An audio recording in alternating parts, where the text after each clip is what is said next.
During my wedding, the photographer pulled me aside. "Check your phone. Don't react." I saw a message from an unknown number with my photo. It said, "The moment the photographer grabbed my wrist, I knew something was terribly wrong." His grip wasn't forceful but deliberate, as if he was holding back panic. I was only seconds away from walking down the aisle with music already playing, and every guest standing to watch me take my first step toward the man I loved. But Ezra, our wedding photographer and longtime family friend, looked straight into my eyes and said in a low, controlled voice, "Lila, do exactly what I say. Check your phone. Do not react." My heart pounded. I thought maybe something had happened to my mother or my sister. I lifted my phone, expecting a missed call or a text from family.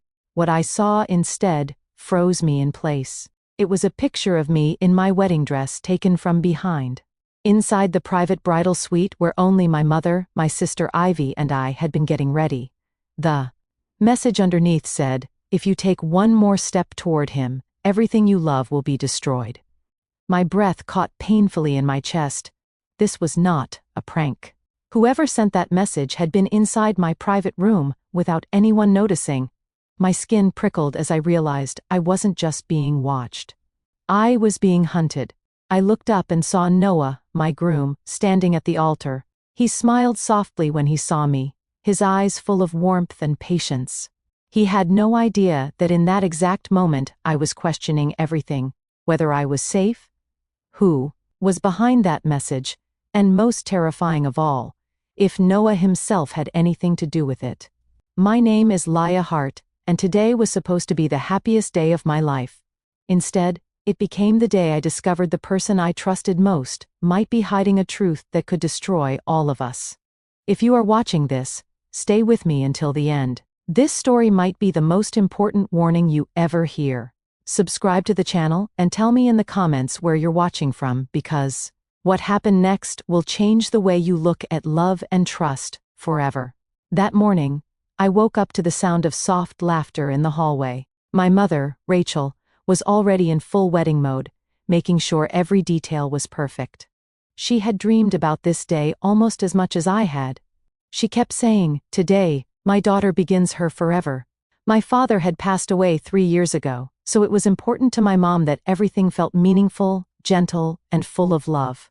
She said Dad would be watching us with pride. My younger sister Ivy burst into my room holding coffee and a bouquet of white roses. Ivy and I shared everything growing up. Secrets, heartbreaks, dreams. She was my maid of honor, my best friend, and my anchor through every storm in life. There was no one I trusted more. The wedding venue was a lakeside estate, surrounded by tall oak trees and soft rolling hills. The morning sun reflected on the water, painting the sky in soft blues and pinks. It was peaceful, a perfect beginning. Guests were arriving early, laughing, greeting old friends, taking pictures. In front of the floral arch, Noah had arranged as a surprise for me. While my hair was being styled, my phone buzzed. Noah had sent me a short video message. In it, he was standing by the altar, smiling warmly. "Leia," he said, "before everyone else sees you, I want you to hear this from me. No matter what happens today, I choose you. I will always choose you." The words touched my heart, but something about them made me pause, not with fear, but curiosity. What did he mean by "no matter what happens"? I brushed it off as nervous excitement. My mother walked in just then and stood behind me, looking at my reflection in the mirror, her eyes filled with tears. "You look just like I imagined," she said. "Your father would be so proud." I squeezed her hand and felt a wave of emotion rush through me. This was more than a ceremony. It was a new beginning, a promise. As the time came to walk down the aisle, Ivy helped adjust my veil. "You ready?" she asked, smiling brightly. I nodded, even though my heart was pounding. I stepped toward the door that led to the aisle. The music began to play. Guests stood.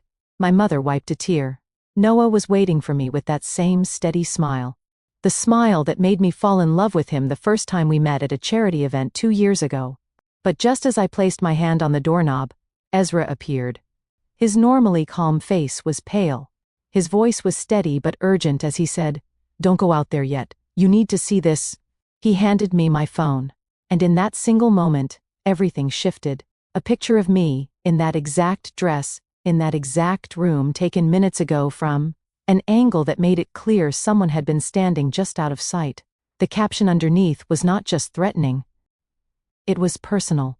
It referenced something I had never spoken aloud to anyone other than my late father. Someone knew my secret. Someone was here at my wedding, and they were ready to destroy me. Before I could react, another message came in. This is your only warning. I looked up at Ezra, and for the first time since I had known him, I saw fear in his eyes. Not for himself, but for me. My hands were trembling as I stared at the phone screen, but Ezra's calm voice pulled me back to the moment. He whispered, "We need to move now, before someone notices you haven't started walking." I nodded, forcing myself to breathe. The music continued playing beyond the doors, the guests likely whispering, wondering what caused the delay. My mother and sister were waiting for me at the end of the aisle, but I couldn't think about them right now. I followed Ezra through a side hallway that led away from the ceremony area, and into a smaller lounge where the bridal party had gathered earlier. As soon as the door closed behind us, I turned to him and asked, "Who sent this?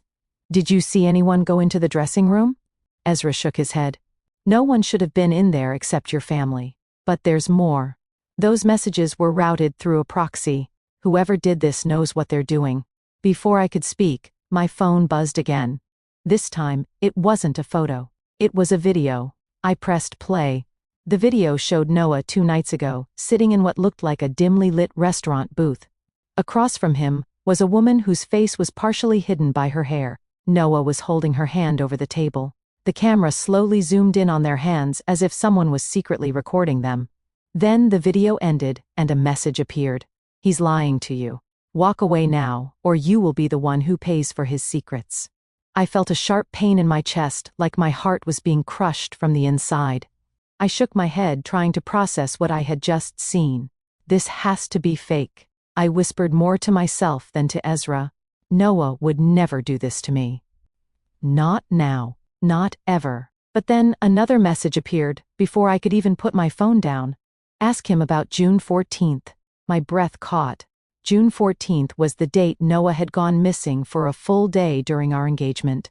He had told me it was work-related, but he never gave me details. I believed him then. Now doubt crawled up my spine like ice. Ezra placed a hand on my shoulder. "Isla, you need to decide right now if we confront him privately or call this off. But whatever you do, you can't let whoever is sending these messages stay in control." Just then, the door opened. It was Ivy. She looked confused and worried. "Leia, why are you in here? Everyone is waiting. Mom is about to panic." I looked at my sister and handed her my phone. Her eyes widened as she read the messages and watched the video. She didn't speak for a long moment. Then she looked at me with a seriousness I had never seen in her face. "We need to find out who is doing this. It could be someone trying to break you and Noah apart, or it could be someone trying to protect you," I asked. "Protect me from what?" Ivy remained silent, but the fear in her eyes told me she had a theory she wasn't ready to say out loud. Before I could ask more, my mother entered the room. She was out of breath, her eyes red as though she had been crying. "Please tell me you're okay," she said, reaching for me. Ezra stepped back, allowing her in. I hesitated, unsure how much to reveal, but before I could answer, another message appeared on my phone. This one didn't show a photo or video. It was a sentence that made all the blood drain from my face. "If you tell your mother, she will be the first one to pay the price." I quickly turned the phone over so she wouldn't see it. My legs weakened, and I grabbed the edge of the vanity for support. All at once, I realized this wasn't just about me and Noah. Whoever was behind this was willing to hurt the people I loved, to force me into silence. A new thought began to rise like smoke in the back of my mind.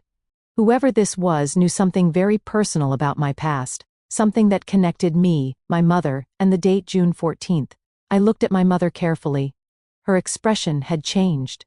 She was trying to appear calm, but there was a flicker of recognizably guarded fear in her eyes.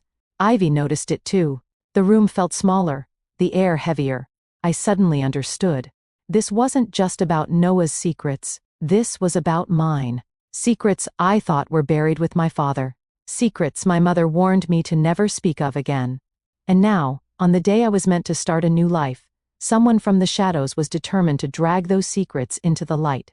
My pulse thudded in my ears as I stared at my mother, trying to read the truth behind her carefully controlled expression. She reached out to steady me, but I stepped back, my hands trembling. "What are you not telling me?" I asked, my voice raw. For a moment, she stayed silent, glancing at Ivy as if silently asking for support. Finally, she lowered her voice. "Isla, whatever is happening, we need to get you away from here before it escalates. There are things you don't know, things that could put you in danger if they surface today." Her words only confirmed what I already feared. This wasn't just about Noah and the mysterious woman in the video. Everything was linked to something in my past, something my mother had kept hidden. Before I could respond, Ezra's phone buzzed. He glanced at the screen, and his expression shifted. "They just accessed the venue's private Wi-Fi using a mirrored device," he said. "They're inside, and they're watching everything in real time." A chill ran through me. This wasn't someone threatening from a distance. This person was here, possibly among the guests, blending in as a friend or family member. Someone wanted to stop this wedding, not out of jealousy or revenge, but because they were afraid of what would happen if I married Noah. And now, I needed to understand why. I clenched my phone and turned to my mother. "Is this about Dad?" Her eyes closed briefly, as if the truth itself caused physical pain. "The day your father had his heart attack," she whispered.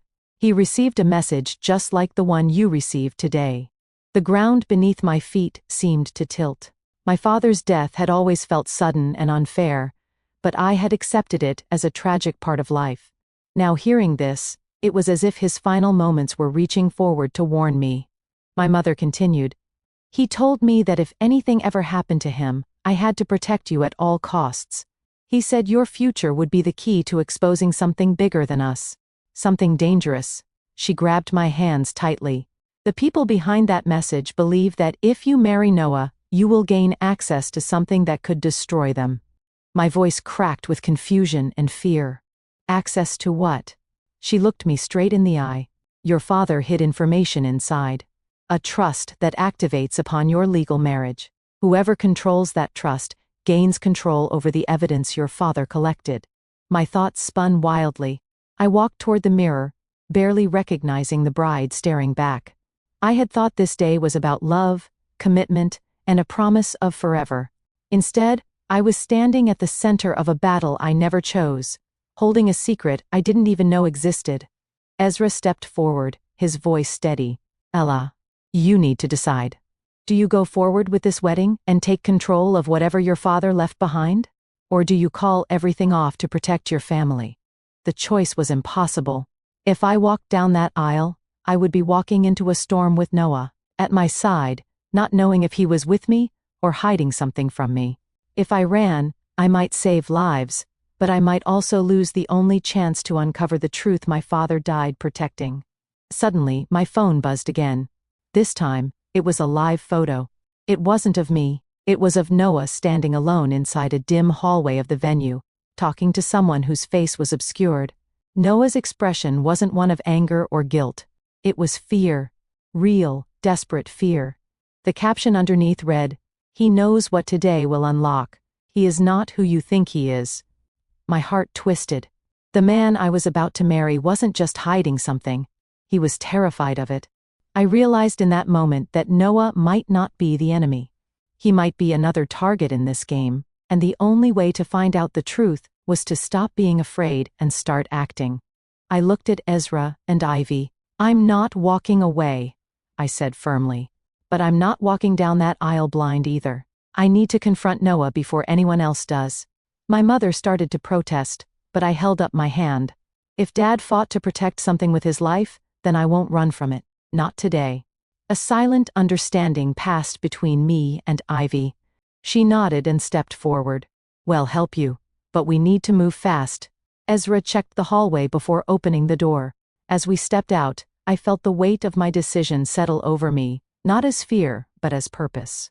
This wasn't just a wedding anymore. It was a turning point in a story my father began, and it was now my turn to finish it. As we moved through the hallway, the roar of distant chatter and wedding music echoed faintly behind us. growing quieter with every step. The air inside the side corridor felt colder, heavier, as though we were walking into a truth that had been waiting patiently beneath the surface of our lives. Ezra motioned us to stop as he spotted Noah standing near the back entrance of the venue, his head bowed, shoulders tense. The woman from the video was standing in the shadows beside him. For a heartbeat, my heart collapsed in my chest. I thought it was betrayal, but as I watched, Noah turned to her, not with affection, but with urgency and fear. I stepped forward before Ezra could stop me. "Noah," I said, my voice firm but shaking. He turned toward me, eyes wide, as if he had been caught in a fire. "Lila, you're not supposed to be here," he said, glancing over his shoulder. The woman stepped into the light. She wasn't a stranger. She looked exactly like Noah. Same eyes, same jawline, same nervous tell in the way she held her hands. "My name is Arya," she said quietly. "I'm Noah's sister." My mind reeled. Noah had told me he was an only child. Before I could react, my phone buzzed again. A new message flashed across the screen. He lied to protect himself. "Walk away now, or you will inherit his enemies." I looked up at Noah, my voice breaking. "Why didn't you tell me?" Noah ran a hand through his hair, his voice shaking as he finally spoke the truth. "Because Arya is in hiding. Because if anyone finds out we are related, they will use her to destroy everything." Arya stepped forward and handed me a small drive identical to the one my mother said controlled my father's trust. "Your father and ours worked together," she said. "They uncovered a network of people who were selling private data, manipulating elections, and laundering billions through charities. When they tried to expose it, both of them were targeted. Your father died. Ours went into hiding. Noah has been trying to finish what your father started. But the moment you marry him, the trust activates, and everything transfers to both of you." Her voice softened. "And then you both become targets." The world seemed to tilt beneath my feet. I looked to Noah, needing confirmation, needing something that still made sense. "You should have told me," I said. Tears gathered in his eyes. "Not from guilt, but from the fear of losing me. I wanted to protect you from it." He said, "I was going to tell you everything tonight. After the ceremony, I made a promise to your father before he died. He told me that when the time came, I had to choose between protecting you from this burden or standing with you in it." My breath caught as another truth surfaced. "You knew my father?" Noah hesitated, then nodded. "He approached me a year before he passed. He told me you were going to inherit something that would put you in the center of a war. He thought I was the only one who could stand beside you through it." In that moment, the puzzle pieces I had been chasing all day finally aligned into one chilling picture. My father hadn't been distant in his final years because he was busy.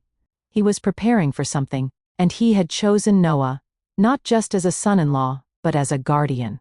Before I could speak, footsteps echoed from the corridor behind us. We turned to see my Aunt Vivian approaching, her face tight with rage.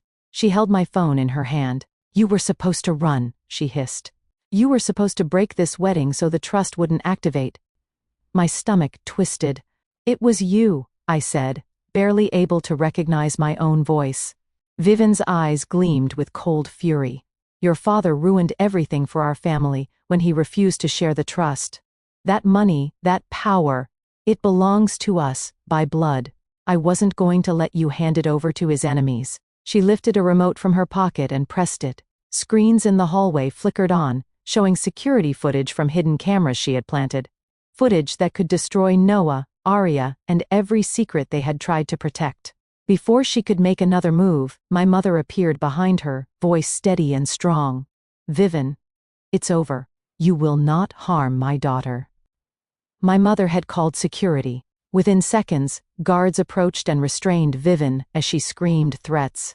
I stood frozen, overwhelmed by the storm that had been unleashed, but also by a sudden, powerful realization.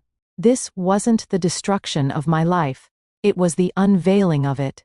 The truth wasn't here to ruin me. It was here to free me. I turned back to Noah. He held my gaze and said softly, "You can still walk away, but if you stay, we fight this together." And in that moment, I understood the real choice wasn't whether to marry him. It was whether I was ready to step into the life my father had prepared me for. The moment Vivian was escorted out of the venue, the energy in the air shifted completely. It no longer felt like my wedding day. It felt like my life had split into two separate timelines. The one I had been living in, believing everything was safe and certain, and the one I had just stepped into, where every truth had a shadow, and every choice carried consequence.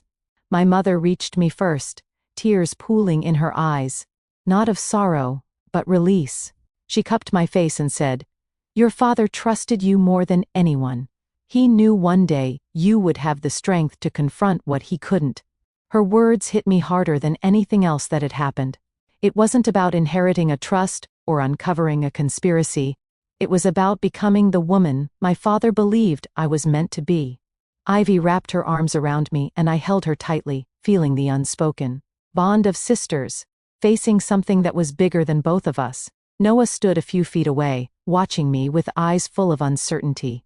Not fear of losing me, but fear of what I might choose now that I knew the truth.